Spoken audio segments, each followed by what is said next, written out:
The massive doors of the Galactic Council chambers groaned open with a sound like dying stars.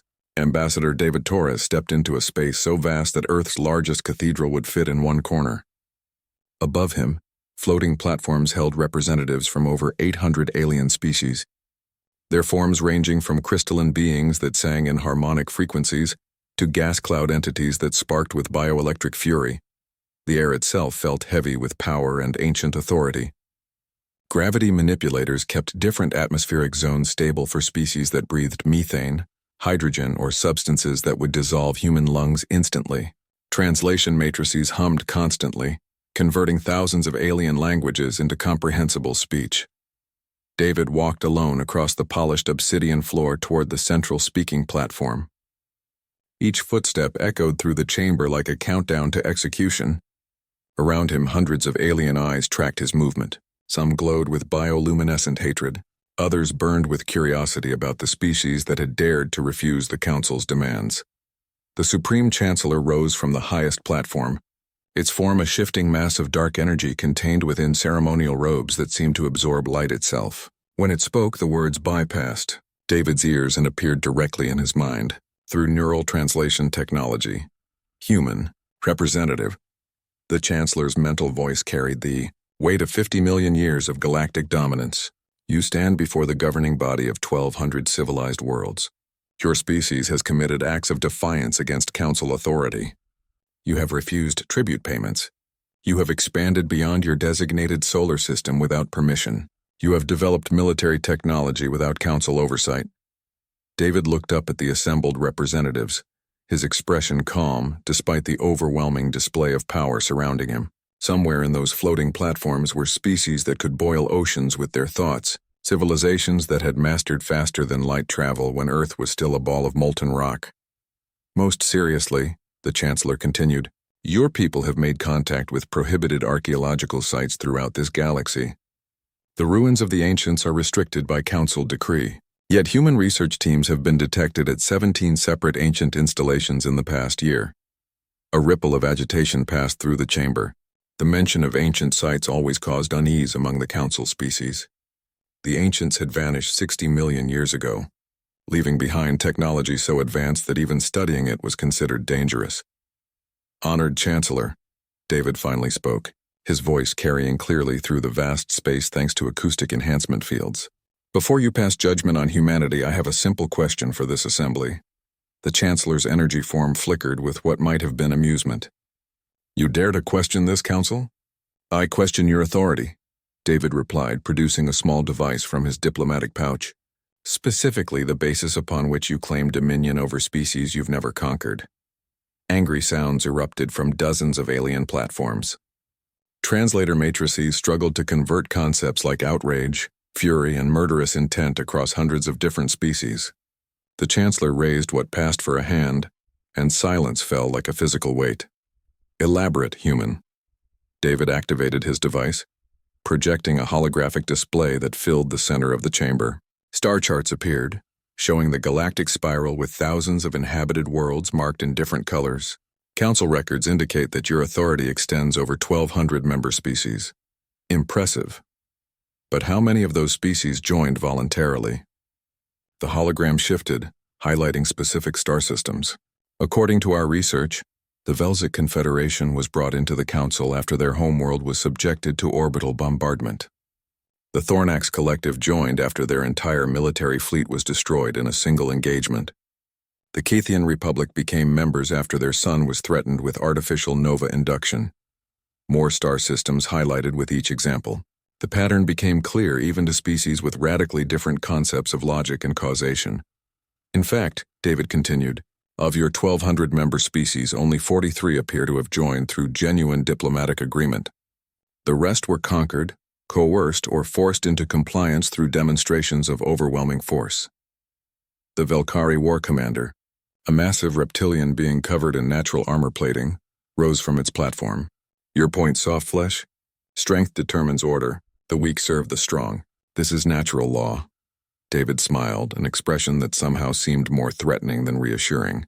My point, Commander, is that natural law has some interesting exceptions. The holographic display changed again, showing detailed scans of ancient ruins scattered throughout the galaxy. These archaeological sites your people consider so dangerous?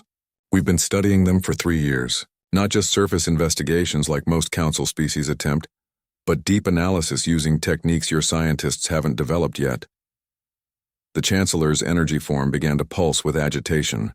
The ancient sites are restricted because their technology is beyond current galactic civilization. The risks of study outweigh any potential benefits. That's what we thought too, David agreed, until we found this. The hologram shifted to show architectural blueprints and technical schematics so complex that several alien species had to shield their optical sensors to prevent sensory overload. The designs showed technology that treated space and time as malleable substances, matter and energy as interchangeable concepts. The ancients didn't disappear, David announced, his words causing a stunned silence to fall over the chamber. They evolved beyond physical existence. But before they transcended, they left behind detailed instructions for their technology. Instructions written in mathematical languages that any sufficiently advanced species could eventually decode. The Supreme Chancellor's voice carried a new note of concern. You claim to have translated ancient mathematics? More than translated, David replied.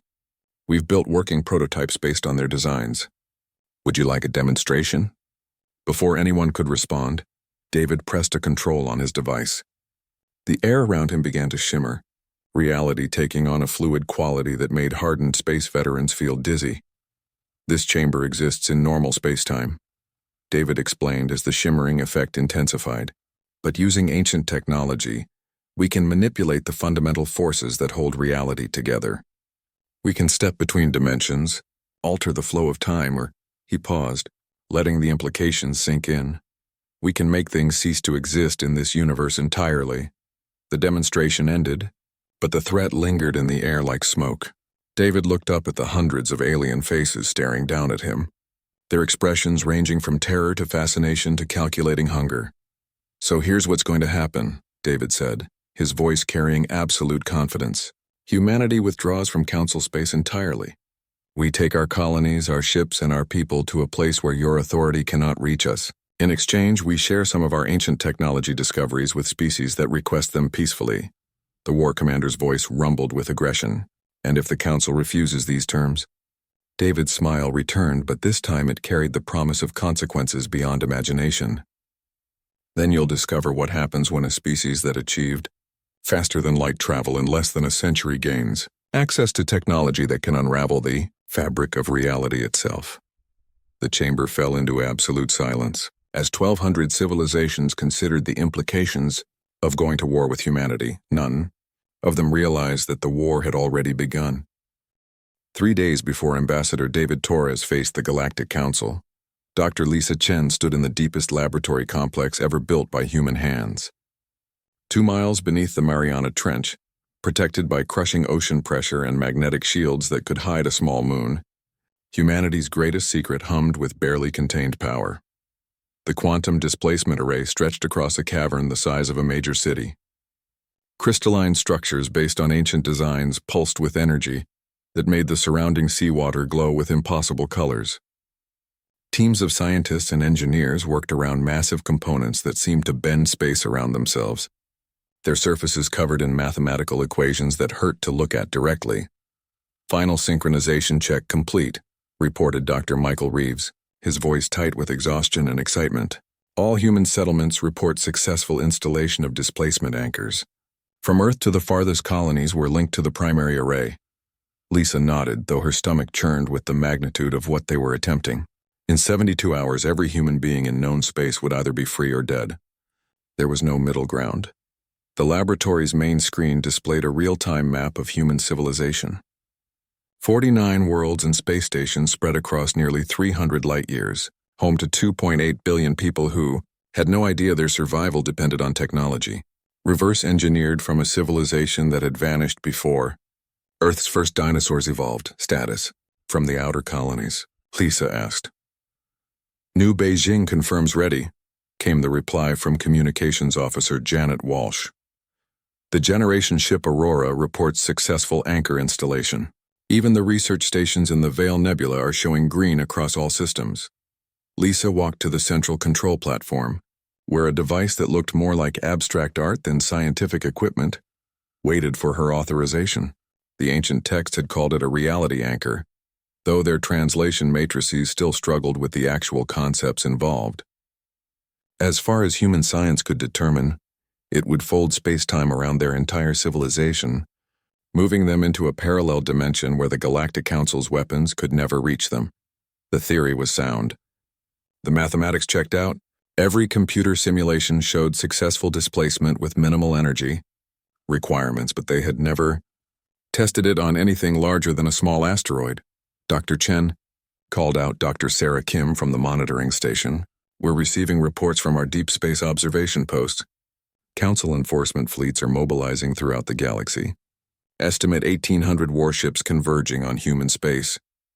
Lisa felt a chill that had nothing to do with the deep ocean environment. 1,800 ships represented enough firepower to sterilize every world humanity had ever touched. The Council was taking no chances with what they saw as an upstart species that had grown too bold. Time to fleet arrival at Earth? She asked. 64 hours, assuming they maintain current acceleration patterns. Then we proceed as planned. Lisa placed her hand on the reality anchor's control interface. The device was warm to the touch, vibrating with energies that existed in dimensions human senses couldn't directly perceive. Initiate Phase 1 displacement protocols.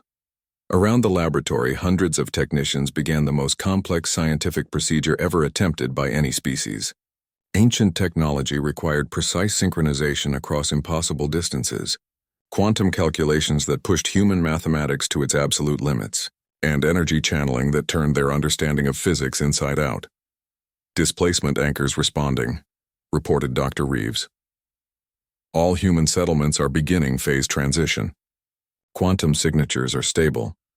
The main display showed energy readings from across human space as the displacement anchors activated simultaneously. On 49 worlds, devices built from ancient blueprints began the delicate process of shifting entire planets into parallel dimensional space. Lisa watched the readings with growing amazement. The technology was working exactly as the ancient texts had promised. Worlds that had existed in normal spacetime for billions of years were sliding sideways into alternate reality layers, taking their human populations with them. Phase 1 complete, announced Dr. Kim. All human settlements have successfully transitioned to dimensional buffer state. We're existing in parallel with normal spacetime but not yet fully displaced. Excellent. Lisa turned to the array's secondary controls. Begin Phase 2. Full dimensional displacement with observation capabilities maintained. This was the truly revolutionary part of their plan. Most species that discovered ancient displacement technology used it as a last resort, hiding in alternate dimensions until threats passed. But humanity had found something in the ancient texts that previous translators had missed. A footnote that changed everything. Dimensional displacement didn't have to be absolute. With sufficient power and precision, they could exist in parallel space while maintaining the ability to observe and interact with normal reality. They could be invisible to Council weapons while watching every move their enemies made. Phase 2 initialization complete, Dr. Reeves reported. Beginning full displacement in 10 seconds. Lisa closed her eyes and tried not to think about the 2.8 billion lives that depended on ancient technology working exactly as advertised. Around her, the laboratory hummed with energies that existed in dimensions human language couldn't describe. 5 seconds, Dr. Reeves called out. 3, 2, 1. Reality twisted. For an instant that lasted forever, Lisa felt herself existing in multiple dimensions simultaneously. She could see the laboratory as it was, superimposed with ghostly images of the same space in parallel realities. The sensation was overwhelming, like trying to see in directions that didn't exist. Then the universe snapped back into focus. Displacement complete, Dr. Kim announced, her voice filled with awe. All human settlements have successfully shifted to parallel dimensional space. We're occupying the same physical coordinates but existing in a quantum state separated from normal reality. Lisa opened her eyes and looked at the main display. According to their instruments, they were still in the laboratory beneath the Pacific Ocean. But the quantum readings showed they existed in a reality layer parallel to normal spacetime, invisible to conventional sensors but able to observe everything. happening in baseline dimension. Test the observation. Protocols, she ordered. The display shifted to show real-time feeds from monitoring stations they had left in normal space. Earth appeared on the screens, but not the Earth they knew. This was the baseline dimensions version, where human civilization had suddenly and completely vanished. Cities stood empty. Orbital stations drifted unmanned. It was as if 2.8 billion people had simply stopped existing. Council fleets will arrive in 62 hours to find empty worlds, Dr. Reeves observed. As far as their instruments can tell, humanity never existed. But we can still observe them, Lisa confirmed. And if necessary, we can interact with baseline reality through controlled dimensional intersections. The plan was working perfectly. Humanity had vanished from the galaxy while retaining the ability to watch and act if needed. They were ghosts with the power to affect the physical world. Dr. Chen, came an urgent call from the communication station. We're receiving a priority message from Ambassador Torres. The Council has agreed to hear our formal response to their demands. Lisa smiled grimly. David Torres was about to walk into a room full of the galaxy's most powerful beings and inform them that humanity had just accomplished something that should have been impossible. Send him our confirmation, she ordered. Tell the ambassador that humanity is ready to negotiate from a position of strength. Around her, the laboratory hummed with ancient power, as 2.8 billion humans waited to see if their gamble had saved them or doomed them all. High Investigator Kornak of the Zenthari Empire had spent 3 centuries solving the impossible for the Galactic Council. His 6-armed form moved with practiced efficiency through the command center of the Council investigation fleet, cybernetic implants processing data at superhuman speeds. But nothing in his experience had prepared him for the mystery of humanity's disappearance. Run the quantum analysis again, he commanded his assistant. Junior Investigator Vex, whose crystalline form flickered with nervous energy patterns. Sir, we've analyzed the quantum signatures 49 times. The readings are identical across all former human settlements. There's no debris, no energy residue, no gravitational anomalies. It's as if an entire interstellar civilization simply ceased to exist. Kornak's primary arms gestured in frustration, while his secondary pair continued operating control interfaces. The Zenthari had built their reputation on logical analysis and systematic investigation. But this defied every principle of physics they understood. Display the temporal progression again, he ordered. The main holographic array materialized, showing Earth as it had appeared 72 hours ago. A blue-green world teeming with over 8 billion humans, hundreds of orbital installations, defense platforms, and the distinctive energy signatures of early quantum manipulation technology. The planet hummed with the activity of a species rapidly advancing toward true galactic civilization status. Then, between one scan and the next, everything vanished. Not destroyed. Not relocated, simply absent, as if it had never existed at all. Sir, Vex said hesitantly, I've been analyzing the energy patterns from archaeological sites throughout the galaxy. The readings are disturbing. Kornak's optical sensors focused on his assistant. Explain. Human research teams were detected at 17 ancient ruins in the months before their disappearance. Each site shows evidence of deep excavation and systematic study. More concerning, several sites show signs of technology removal. The implications sent a chill through Kornak's enhanced neural networks. Ancient sites were considered sacred and untouchable by council decree. The technology of the vanished ancients was beyond the understanding of current galactic civilization, potentially dangerous enough to destabilize entire star systems. Are you suggesting the humans successfully reverse-engineered ancient technology? Kornak asked. The quantum signatures from their former worlds match energy patterns we've detected at ancient ruins. Dimensional manipulation on a scale that shouldn't be possible with current galactic technology. Before Kornak could respond, his priority communication systems activated. The holographic image of Supreme Chancellor Void Whisper materialized. Its form a shifting mass of dark energy that absorbed light from the surrounding environment. Investigator Kornak, report your findings immediately, Chancellor. The evidence suggests that humanity developed dimensional displacement capabilities based on ancient technology.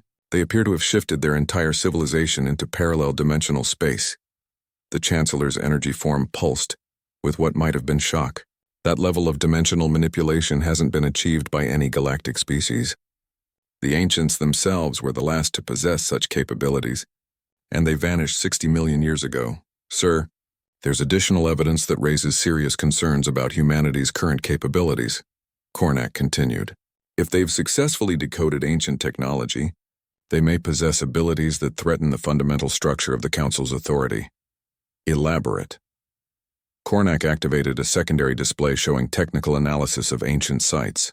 Dimensional displacement is merely one application of ancient quantum manipulation technology. The same principles that allow reality displacement can be used to destabilize matter at the subatomic level, manipulate gravitational fields, or even affect the flow of time itself. The Chancellor's form darkened further. You're suggesting they could pose a direct threat to Council worlds? More than that, sir.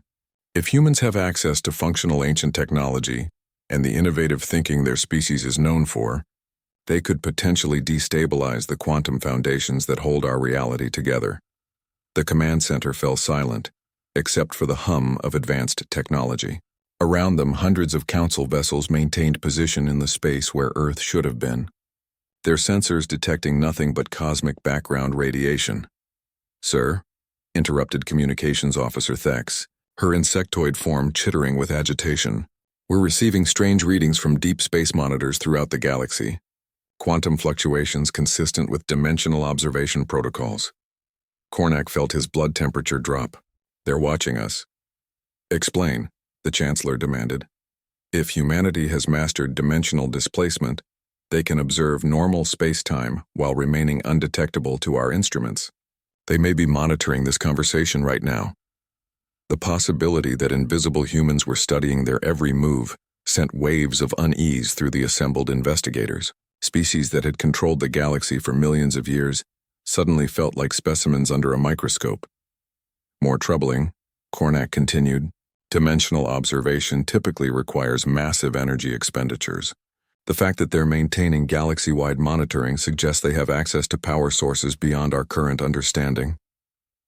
Chancellor Void Whisper's form began to pulse more rapidly. Recommendations? If humans possess ancient-level technology, traditional military responses will be ineffective. Dimensional manipulation can neutralize conventional weapons, disrupt hyperspace travel, or even destabilize the matter composition of attacking fleets. Then what do you suggest? Before Cornac could answer, every sensor in the command center screamed simultaneous alerts. The space around their investigation fleet began to shimmer with the telltale signs of dimensional intersection. Reality itself seemed to bend and twist as something impossibly large prepared to materialize from parallel space. All ships to maximum alert, the Chancellor commanded. Prepare for hostile contact. Sir, Vex called out, her crystalline form now blazing with alarm patterns. The energy signatures match theoretical predictions for controlled dimensional manifestation. Something is about to phase into our reality. The shimmering intensified until the space around them looked like heat waves rising from superheated metal. Then, with a sound like reality tearing, a massive structure materialized in the center of their fleet formation.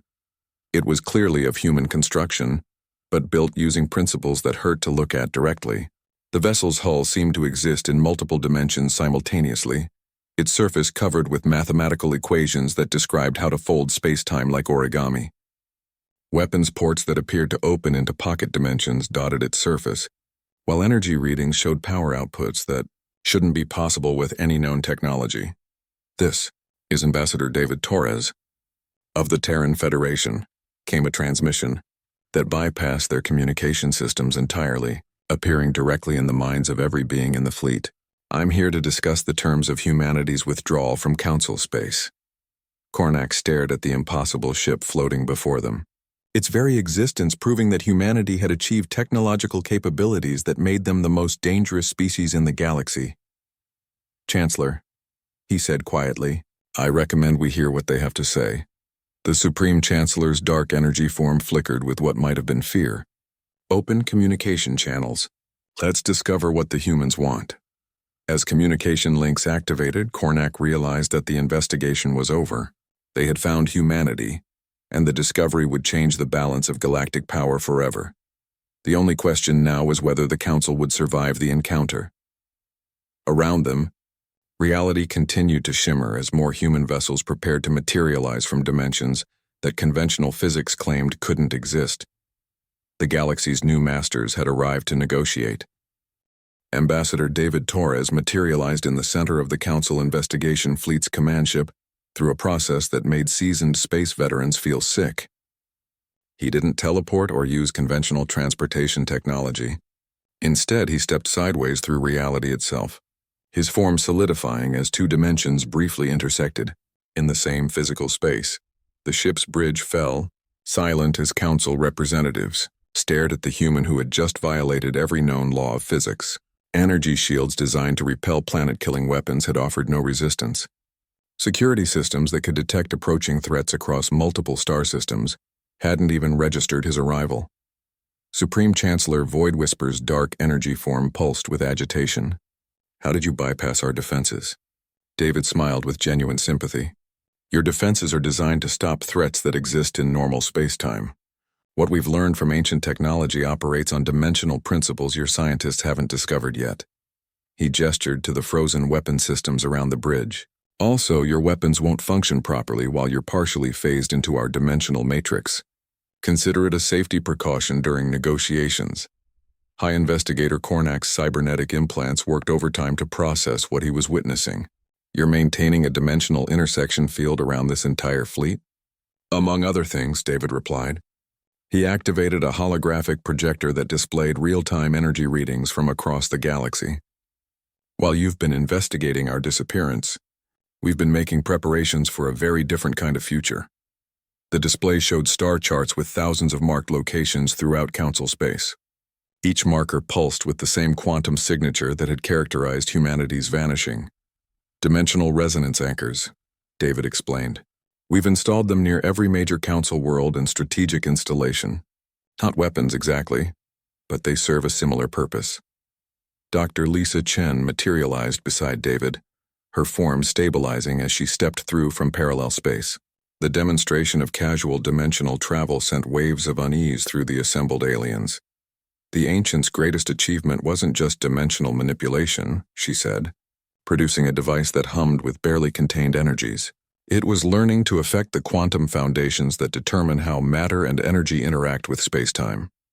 Chancellor Void Whisper's voice carried new notes of concern. "Explain the purpose of these anchors." "With sufficient energy input, we can destabilize the dimensional framework that keeps matter stable in normal space-time," Lisa replied. "It's not destruction exactly, more like selective reality editing." David stepped forward, his expression serious. "Supreme Chancellor, your civilization has ruled this galaxy for 50 million years through superior technology and overwhelming force, but you've built your empire on a foundation that ancient science can unravel with the press of a button." To demonstrate, Lisa activated her device. The air around them shimmered as quantum fields fluctuated in controlled patterns. For a moment, the solid metal of the ship's hull became translucent, revealing the mathematical structures that held matter together. Several council representatives stepped backward in alarm as they witnessed the fundamental forces of reality being casually manipulated. "The choice before you is simple," David continued. "Humanity withdraws from council space entirely. We take our people to dimensional layers where your authority has no meaning.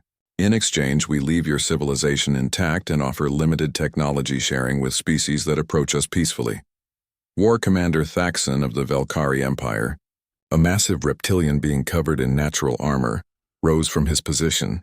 "And if the council refuses, you threaten to unmake reality itself?" "Not threaten," David corrected. "We're offering you the same choice the ancients faced when they realized their technology had advanced, beyond the need for territorial control. Transcend to higher dimensional existence where exploration matters more than domination. Or discover what happens when a species achieves interstellar travel in 2 centuries, suddenly gains access to universe-altering capabilities." Lisa manipulated her device again, and the holographic display shifted to show detailed analysis of ancient ruins throughout the galaxy. The ancients didn't disappear because they were destroyed. They evolved beyond physical existence when they realized that remaining in baseline reality would inevitably lead to conflict with younger species. "But they left behind detailed instructions," David added. Mathematical principles that any sufficiently advanced civilization could eventually decode. They expected someone to follow in their footsteps. The implication struck the council like a physical blow. Chancellor Void Whisper's energy form darkened as it processed the full scope of what humanity had achieved.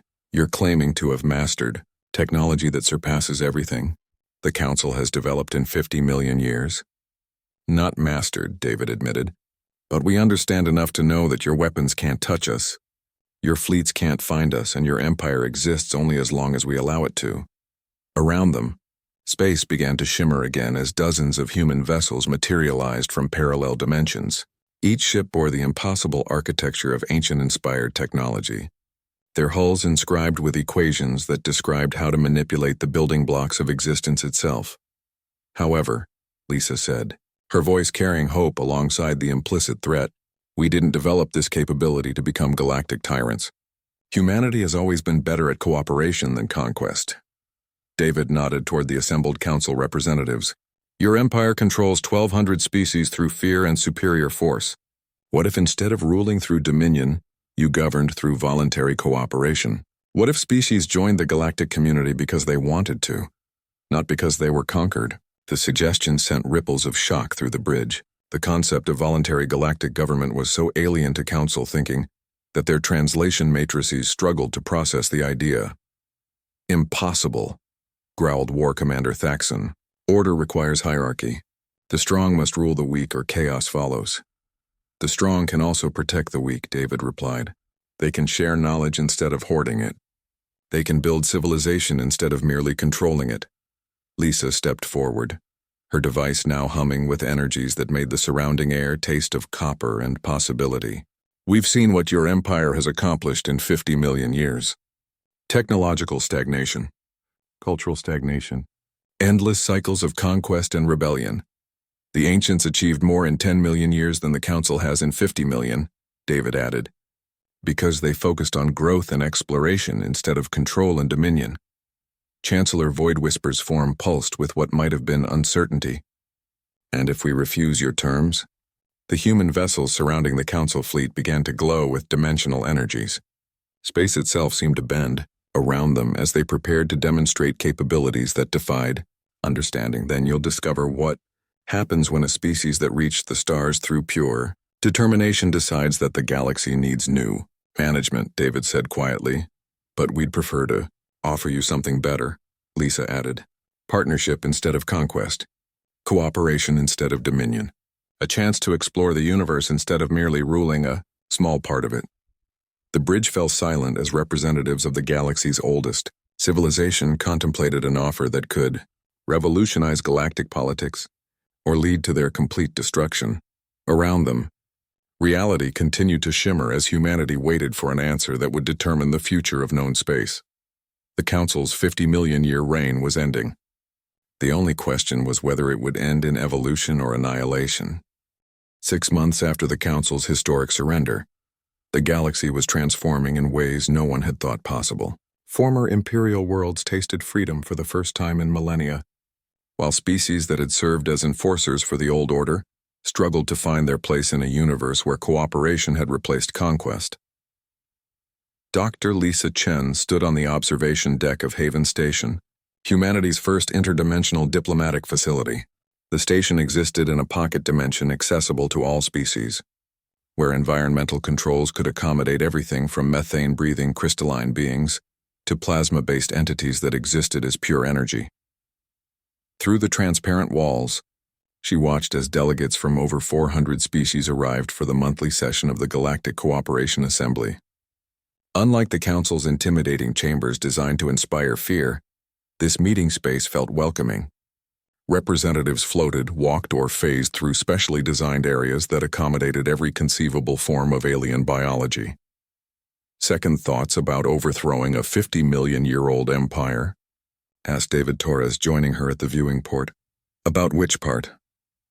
Lisa replied, watching a group of former Velkari warriors attempting to shake hands with species they had once enslaved. Accidentally becoming the most feared civilization in known space, or discovering that most species actually prefer cooperation when given the choice. Any of it, Lisa considered the question while observing the remarkable scene below. 6 months ago, these species had been locked in the rigid hierarchy of council rule. Now they were engaged in heated but peaceful debates about trade agreements, scientific cooperation, and cultural exchange programs. The psychological adjustment reports are fascinating, David mused. Species that lived under authoritarian rule for thousands of years are having trouble with the concept of voluntary participation in government. Can you blame them? Lisa gestured toward the assembly chamber, where delegates were voting on a proposal to establish joint research stations. For most of them, this is like suddenly learning to breathe water instead of air. But they're adapting, David pointed out. The Etherian Collective's proposal for shared quantum research would have been impossible under the old system. Lisa nodded, though her expression remained thoughtful. That's what worries me sometimes. We've become what the ancients were, the advanced species that others either fear or try to emulate. How long before we start making decisions for them because we think we know better? Before David could respond, their communication systems activated with an urgent priority signal. Dr. Michael Reeves materialized via holographic projection, his excitement barely contained despite the serious expression on his face. Lisa, David, we've got a situation. Our deep space monitoring stations are detecting quantum signatures that suggest we're not alone in dimensional manipulation technology. What kind of signatures? Lisa asked, feeling a familiar chill of anticipation mixed with concern. The kind that indicate other civilizations have developed dimensional capabilities. And some of these signatures are old, Lisa. Really old. They make the ancients look like recent arrivals. The implication struck David like a physical blow. How many civilizations are we talking about? Conservative estimate based on quantum resonance patterns? Several million spread across multiple universe clusters. Some appear to have dimensional technology that's been active for hundreds of millions of years. Lisa closed her eyes, feeling the weight of unintended consequences. By revealing humanity's dimensional capabilities to the galaxy, they might have attracted attention from powers that made the Galactic Council look primitive by comparison. Are they aware of our activities? She asked. Unknown. But our dimensional manipulations have been creating ripple effects across multiple reality layers. If there are advanced civilizations monitoring dimensional space, they've definitely noticed something happening in our local cluster. David felt the familiar rush of challenge that had driven humanity to the stars. Any indication of their intentions? That's the interesting part, Michael replied. Some of the quantum signatures suggest they're attempting to establish communication protocols. We're receiving what appear to be mathematical sequences embedded in dimensional fluctuations. Lisa opened her eyes and looked at David with a mixture of excitement and apprehension. They're trying to talk to us. Or they're testing our capabilities before deciding whether we're a threat, David countered. Before either could continue, new alarms began sounding throughout the station. The dimensional monitoring systems were detecting massive distortions in nearby space, energy patterns that dwarfed anything humanity had achieved with ancient technology. Michael, what are we looking at? Lisa demanded. Something big is coming. Really big. The dimensional intersection patterns suggest a structure the size of a small moon is preparing to phase into our reality. Through the observation deck's transparent walls, space began to shimmer with the telltale signs of dimensional manifestation. But unlike humanity's careful, controlled transitions between realities, this was something far more advanced. Reality itself seemed to welcome the arrival rather than resist it. When the structure finally materialized, it took away the breath of every human who witnessed it. The vessel, if it could be called that, existed in multiple dimensions simultaneously, its form shifting between geometric configurations that shouldn't be possible in three-dimensional space. Surfaces that appeared solid from one angle became transparent from another, revealing internal structures that extended into spatial dimensions human minds couldn't properly perceive. Communications incoming, reported the station's AI systems. Translation matrices are struggling with the source language, but we're getting basic concepts through. The message, when it finally resolved into understandable form, was both simple and profound. Greetings, young dimensionals. We are the architects of the eternal dance. We have watched your species' rapid advancement with interest. You have achieved in centuries what most civilizations require millennia to accomplish. We offer dialogue between equals. Lisa and David exchanged glances filled with wonder and trepidation. Humanity had spent months learning to navigate galactic politics with species bound by conventional physics. Now they were being invited to join a community of civilizations that treated reality itself as a malleable construction material. "Prepare a response," Lisa ordered. "Tell them humanity accepts their offer of dialogue." "What do we say to beings that make our technology look primitive?" David asked. Lisa smiled, feeling the same sense of adventure that had driven humans to explore dangerous oceans and hostile continents on their homeworld. "We tell them what humanity has always told the universe when faced with the impossible. We say hello and we ask if they want to be friends." As the alien vessel hung in space beside their station, its impossible geometry a reminder that the universe held wonders beyond human imagination, Lisa realized that humanity's greatest adventure was just beginning. They had overthrown a galactic empire, revolutionized interstellar politics, and accidentally become the most technologically dangerous species in known space. But now they were about to discover that their local galaxy was just one small neighborhood in a universe filled with civilizations that had been exploring the infinite possibilities of existence for eons. "Signal the assembly," David said, watching as more impossible structures began materializing around them. "Let them know that galactic politics just became universal politics." Lisa nodded, though her attention remained fixed on the alien vessel and the promise of knowledge it represented. Humanity had always been explorers at heart. Now they were about to explore concepts and realities that existed beyond the boundaries of conventional existence. The galaxy they had accidentally conquered was about to become their launching point for adventures among the infinite dimensions of the cosmic deep, and despite the overwhelming implications, Lisa found herself smiling with anticipation for whatever came next.